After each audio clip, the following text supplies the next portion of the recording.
Hello, this is Bob Atteberry with Keystone Signature Properties. My wife Shelley and I both are realtors with Keystone, and we've had a lot of clients lately that have mentioned, how can you help us best with the home buying process? So we decided to do this video and presentation to help our clients, and thought it would be good for you too. So. Here goes. We're going to try to help you with the home buying process.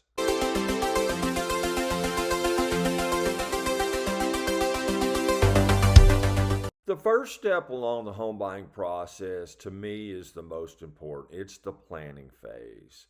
The planning phase is where you and your real estate agent, you're both going to communicate, and things are going to come out like your preferred location to live. What school district do you like to live in? Would you like to be in? Now, that's a biggie for me because I'm a retired principal, spent 32 years in education. So, this is where you need to research your school districts. If you have kids, that's very important. This is also where it weeds out, okay, do I want a fixer upper? Do I want a brand new home, or do I want something in the middle that is lived in but is in good shape? Those are all very important. Also, all the specifics about the home that you want. Do you want a fireplace? Do you want a patio? Do you want a third car garage? Do you have to have a he shed or she shed? Um, that's important in the backyard. How many bedrooms, bathrooms, garage? Um, obviously, those are very important. And as well as the square footage. What is the square footage that you and your family want to be in? So, again, I can't emphasize this is the communication phase of the planning, and this is where you need to be actively researching as well, because the home areas that you want to live in, it's hard to buy a home and then get in there and say, man, I didn't like this area. So I very much, um, I would, if I were you, I would not only research online, but I would drive by in the mornings, I would drive by in the evenings, I'd drive by late at night. I would see what this community was all about. And, that can help you with the planning process. The second stage of the home buying process, again, is a huge step. And this is where you seek credit approval from a lender, and you get pre-approved, pre-qualified, and they actually send you a letter that you're ready to go. Um, this is so important. The lender, believe it or not, is going to look at everything on your financial. They're going to look at your credit score, your debt ratio to income ratio. They're going to know everything about you financially. This is also a good time if you're in the immediate market for buying a home, not to make any major purchases. Now, obviously, we got to buy food, and we got to go out to eat and do things like that. But it's not a good time to buy a car, a boat, an RV. Any of those major purchases can take a hit on this process during this phase. But the lender, what they're going to, once they look at all your financials, your credit score, your debt to income ratio, all of those, they're going to come up with a price that they will lend you on a home.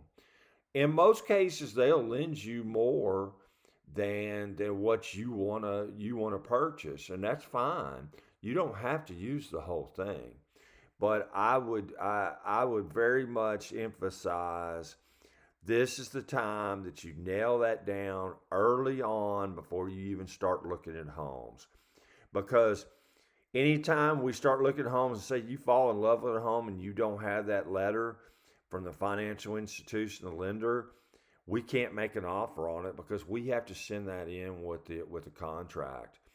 And so, or with the offer. So That being said, get this knocked out of the way first.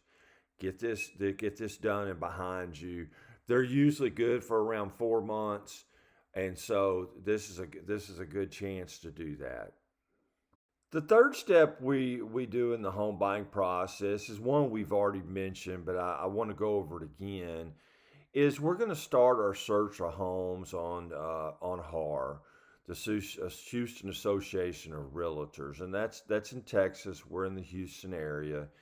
Um, this is going to give you a multitude of items, all the criteria that you gave us back in the planning process. We're going to use this for your search criteria. And so we're going to set you up on an email where you get this, you can personalize it, you can get it every day, you get it every other day, you get it in the morning, you get it in the evening.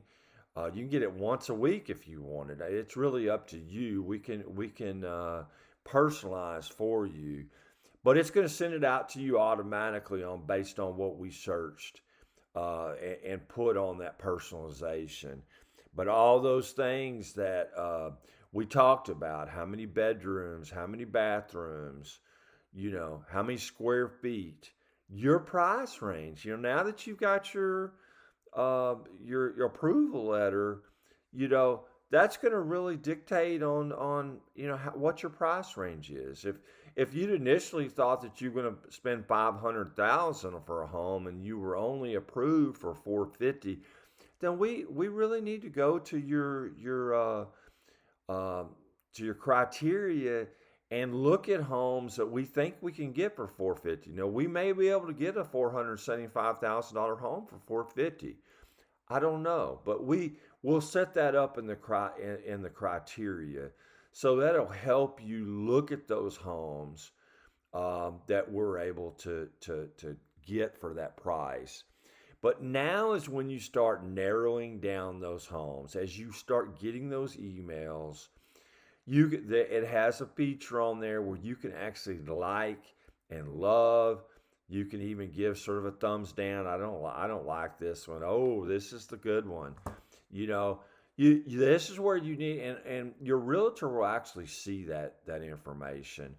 And so as you get ready to go into the next phase of search for the home, we have it sort of narrowed down. Now, you're going to see some of these properties going to come and go. You may like it one day and the next day they're gone. Well, they sold. And so, or they go on option pending. That being said, that's very common. So you have to be willing at this phase to move sort of quickly depending on when you need to buy a home, because things will change. And as we get into the springtime and the summer, you'll see that homes move a little bit quicker. Step four of this process is where it starts to get fun.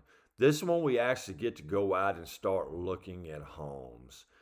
And this is where the planning phase with your real estate agent really comes into play, because your real estate agent will schedule these homes to view. Now, a word of caution: if you're looking at like new builds, uh, the time frame to get in and out of a new build sometimes is a little longer.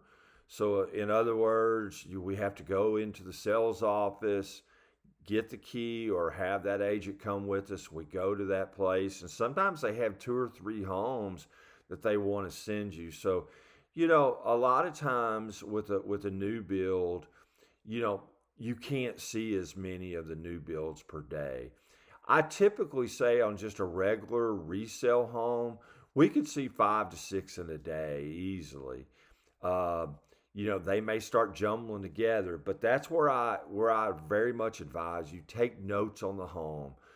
As a real estate agent, I'm going to give you a printout of the home with all the details, and so you'll be able to include that with your notes. You can take notes and then staple that onto the MLS sheet that has all the information about the home, and so that's very helpful. I always tell my the clients here in this phase when we're actually visiting homes, you have to be so careful nowadays. They're not supposed to video record you, but that's very likely that could happen. And nowadays, with all the technology, they can actually hear your voices and record your voices. Again, they're not supposed to, but they can. So if you're in there and you're talking about, oh, this is my favorite home, but I'm not going to offer this. I'm going to, they may hear all that. So that impacts our negotiation. And so I really recommend when we go into a home, take your notes, look at the home thoroughly, but don't say anything in the home. We can go out afterwards, out by our cars, and we can debrief and talk about things. At this time, as me as a real estate agent, I'm going to be looking at a few things. I'm not an inspector, never have been, never will be, but I've owned a few homes, so I'm going to be looking at things like um, the roof. What condition does the roof look in? I'm going to look at the AC. I'm going to pop my head up in the attic, look at things, look at insulation, look at hot water heaters, just a visual inspection. I'm going to look at any cracks. Do I notice any cracks on the walls? Do I notice any slab cracks, any foundation issues? Because they may not have denoted that. We can look at the seller disclosure. The seller disclosure should include any of those issues. If they've updated an AC, or they've had foundation issues before, they should denote that on there. But that's not always the case. So again, we'll make notes of that, but we're still going to get an inspection. Now we're ready to make an offer. This is a huge stage in the home buying process. This is where we've sort of narrowed down to one home. I've given you, as a real estate agent, I've given you the seller's disclosure. We've gone over all that information. What's the condition of the home? How old's the roof? How old's the AC? We've had all this information. I've also given you the flood map area. Make sure it's not in a flood zone. We look at taxes. We look at all the information about the home. You're going to have at your disposal from me or a good real estate agent, so that you can put that together and consider in your offer. Now, before we make an offer, probably the most important thing is your real estate agent or I do a comparable market analysis. That is where we actually look at homes in the vicinity. We try to get around 1 mile, and we look at all the properties that have sold in the last 6 months, sometimes last year, what their sold price. Now, this is where you need a real estate agent, because the regular Joe Blow can look and see what they listed for, but the real estate agent can actually see what they sold for. And this comparable market analysis is going to look at what these homes sold for, what they listed for, and it's going to give you a range based on the home that you have chosen compared to the comparables in that 1 mile radius, or half mile or 2 mile radius. Whatever, we get good comparables. We at least want 3 to 5, if not more, comparables that are similar to your home, so that we can get a good idea of what it's worth. And in this comparable market analysis, it's going to give you a low range offer, it's going to give you a mid range offer, and a high end offer. So I should say offer, it's going to give you a range price. And so you can look at what they're asking. We may be looking at a home and it's in the high range, and we say we're at least going mid range. Or the home could be listed in the low range, and us going, you know, it's priced very well. Do we want to come in real strong, or do we want to go a little bit below? It just gives us some negotiating powers to look at what the home is actually worth and others are worth in that similar community.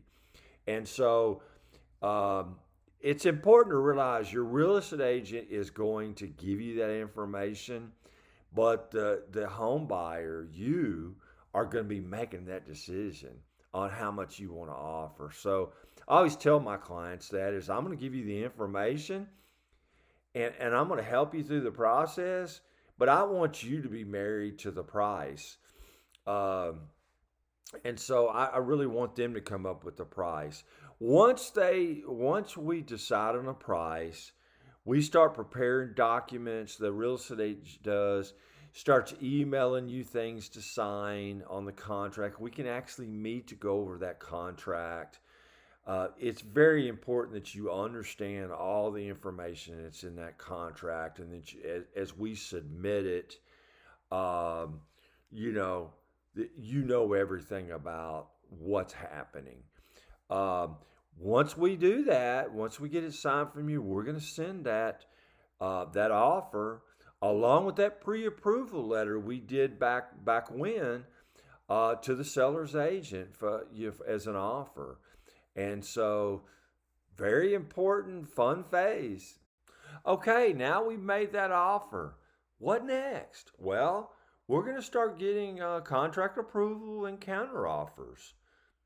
Uh, Once an executed contract is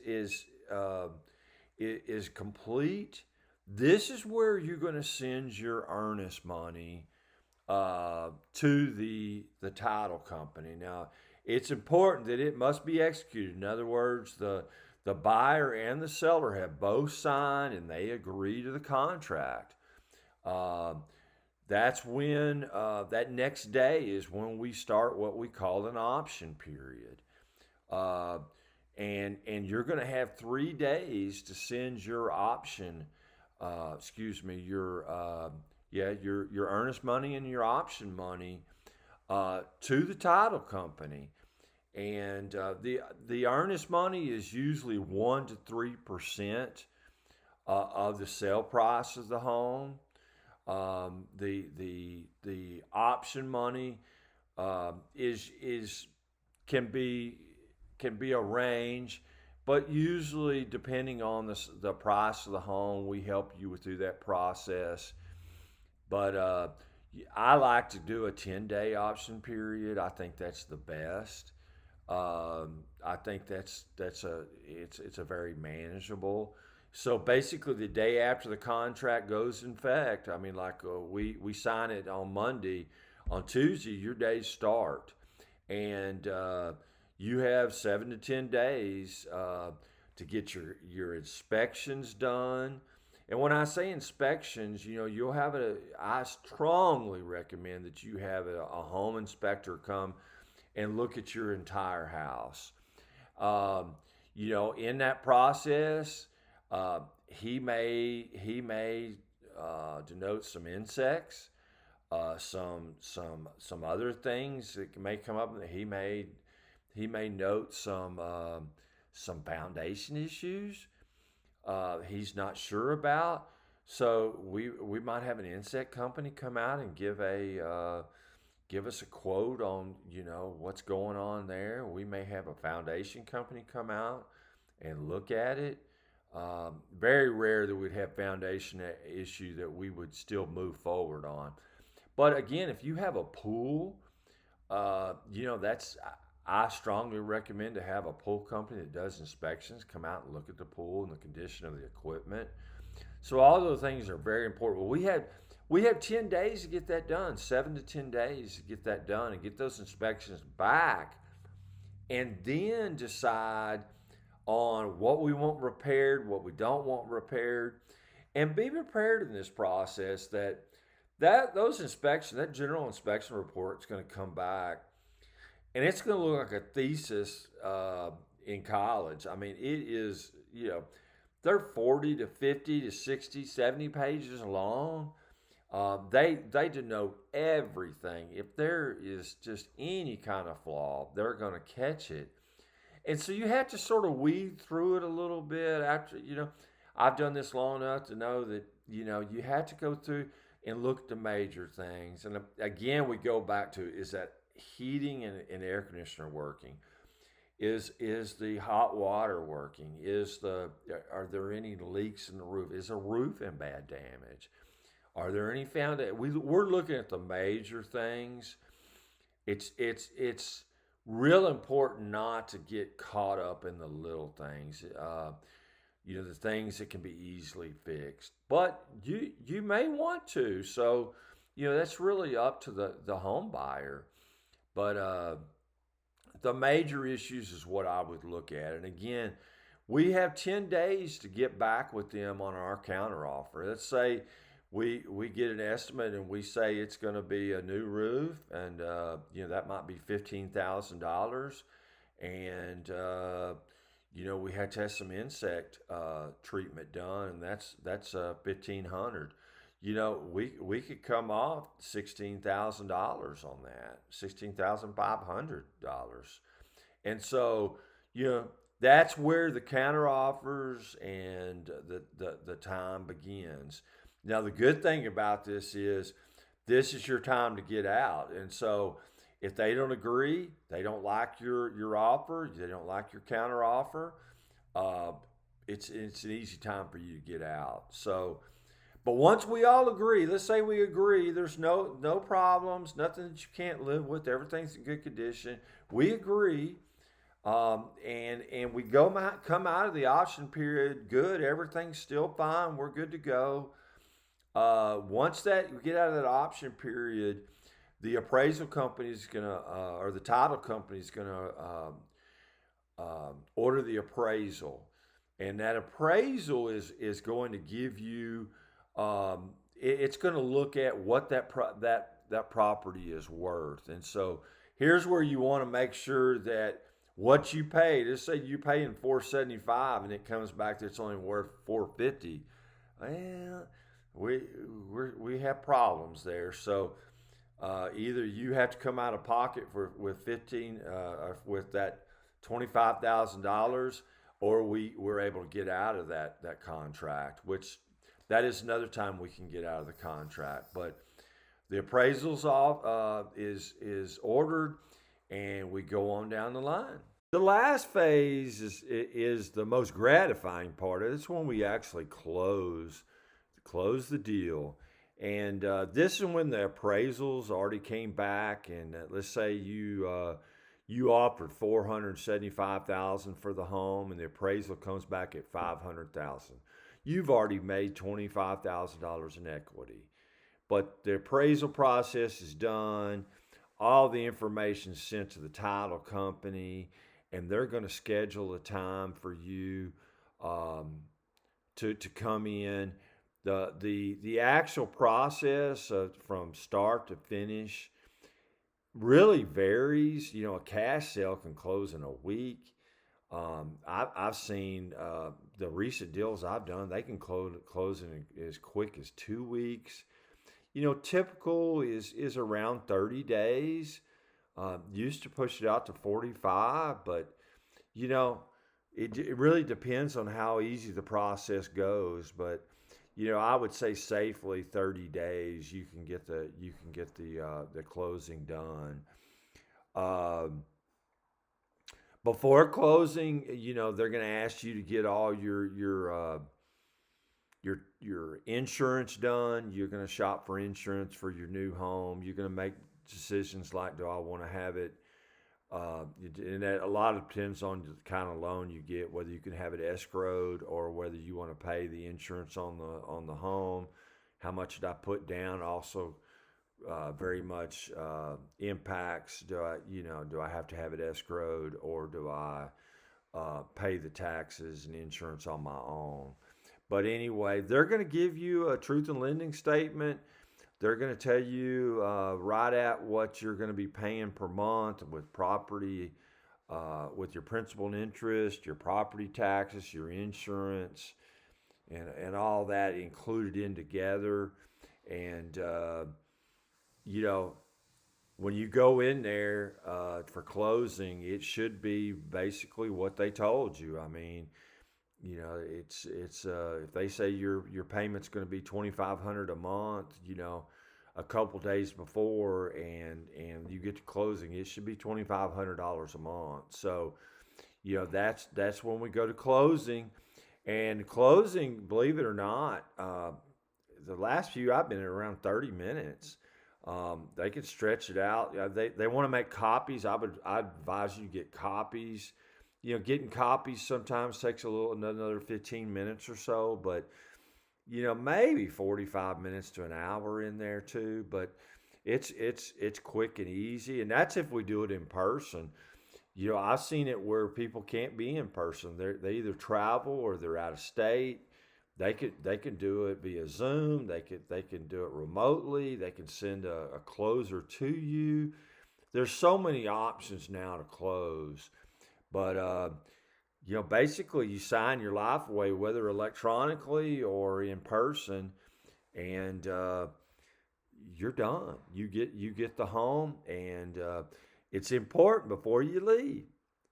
Get all the documents, get the keys to the home, and get all the remotes that come with the home. Next thing is just go enjoy.